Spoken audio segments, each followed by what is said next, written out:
ካባዊ ዛቤቱ ሳሳትለው ወደ ክርስቶስ ሥጋና ደም እንድትቀርቡ ለመቀበላችሁ መተላለፍ የለብኝም። ኃጢአታችሁ በራሳችሁ ይመለሳል እንጂ በንስሐ ሆናችሁ ባትቀርቡ እኔ ከበደላቸው ንጹሕ የገዙ ቃለ ቃል ወይም የሳቅነት የተናገረ ወይም የጥፋት ቅዱስነቱ በመኖር ጌታችንና መድኃኒታችን ኢየሱስ እንዳሳዘኑ በስምህ ተነሳሳ የወርቅ ይረዳ ስለ በረከት ማታ ምክንያት ስላት ያስር የመጣበጋን መሳት በእግዚአብሔር ዘንድ ይቀበላል።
የሰማይ ሰራዊት እያሉ አንተን የሚያመሰግኑባት ከሰማይ ዘገኝ ሰላም በምድር ሁሉ መላ።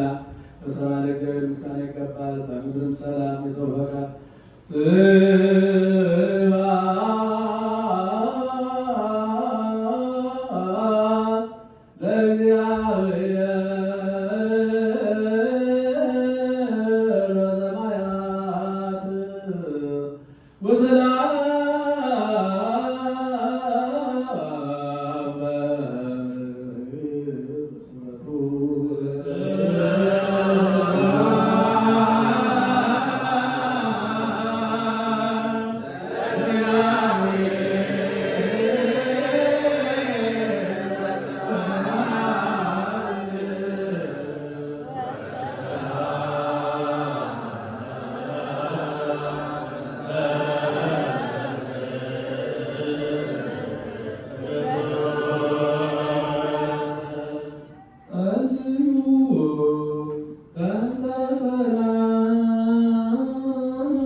ኢትዮጵያ ስለ መካንነ ደብረ ምጥራት ስለ ሁሉ ክርስቲያን ለዓለም ዓለም